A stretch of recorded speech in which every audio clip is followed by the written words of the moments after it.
আজকে করব মূলোর পরোটা। তার জন্য মূলোটাকে প্রথমে গ্রেটারে গ্রেট করে নিয়েছি।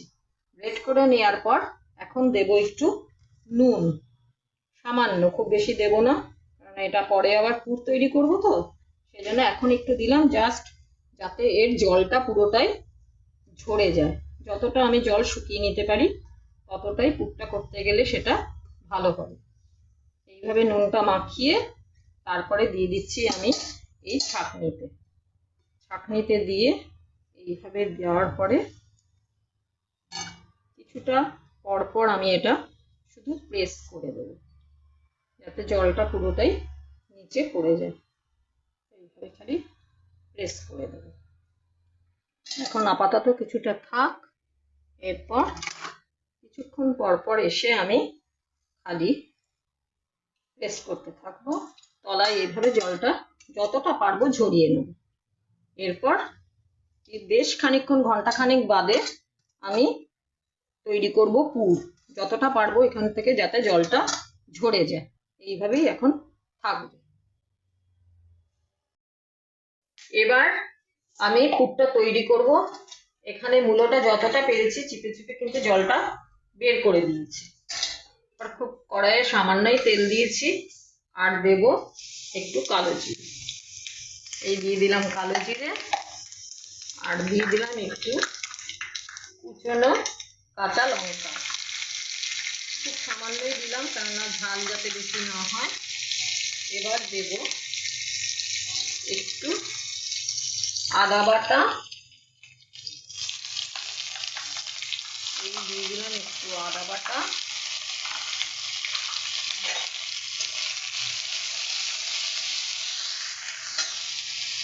আদা বাটার পর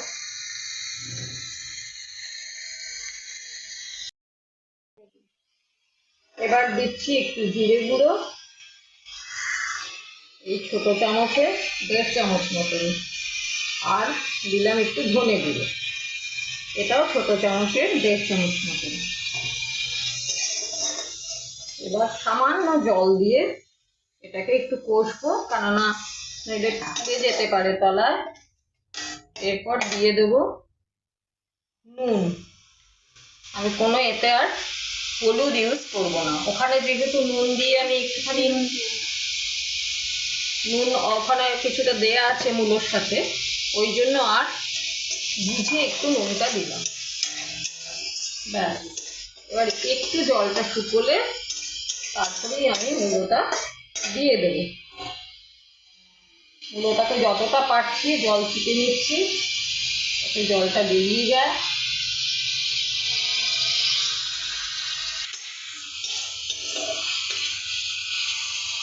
এবার অনেকটা জল শুকিয়ে গেছে, এবার আমি মিশিয়ে ফেলছি এই গ্রেট করা পুরো মূলোটা। ব্যাস, এবার আমি পুরোপুরি এটাকে কষিয়ে সমানে নাড়তে থাকি।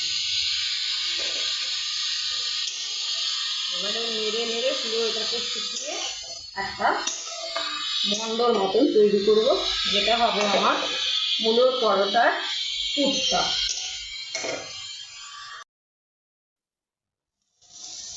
এই অনেকক্ষণ পর মাঝে আমি যদিও কয়েকবার নাড়াচাড়া করেছি, এই কিন্তু এবার পুরটা প্রায় হয়ে এসেছে।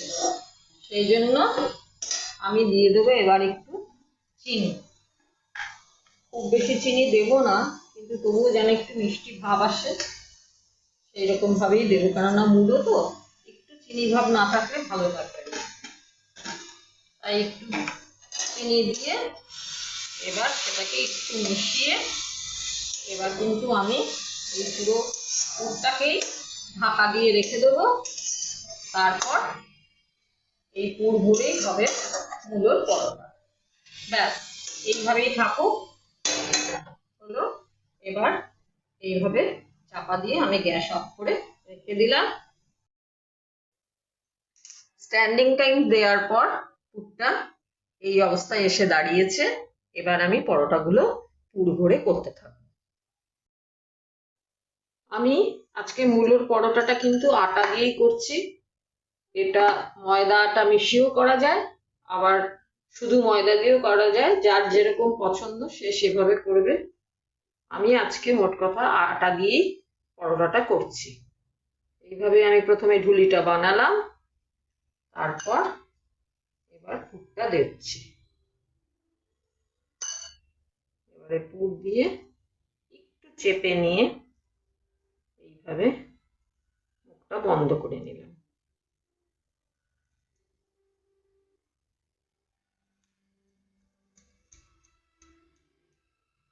এবার আমি তেল দিয়ে বেলে নিচ্ছি। একটু আলতো হাতে বেলতে হবে যাতে ফেটে না যায়। আলতো করে করে বেলে নিতে হবে।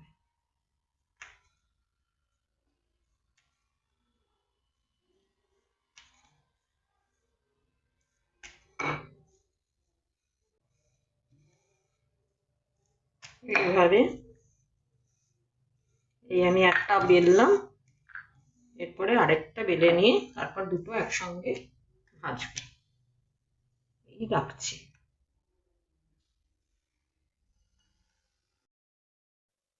আমি চাটুতে একটা দিয়ে দিয়েছি। এবার এদেরকে একটু ভালো করে ভেজে তারপরে তেল দেব। এই একটার উপরেই আরেকটা দিয়ে দিলাম।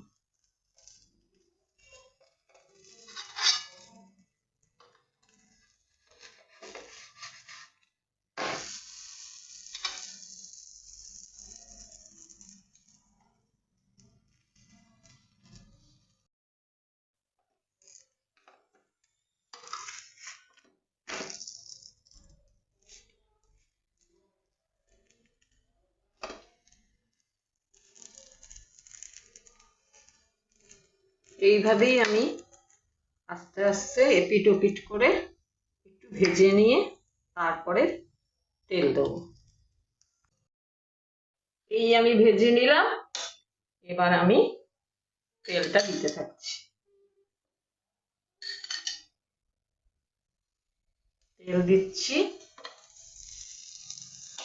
আর একটু সিমে রেখে করব।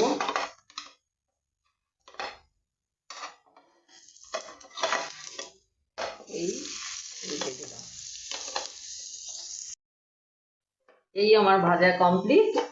এবার আমি তুলে ফেলব।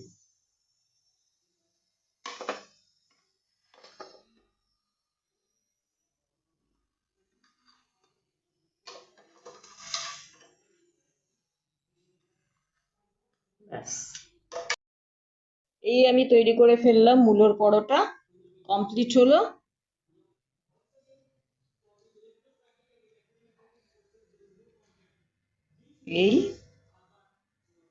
ভেতরে রয়ে গেল এই মূলো, যা হয়তো খুব সামান্যই দেখা যাচ্ছে, কিন্তু এইভাবে।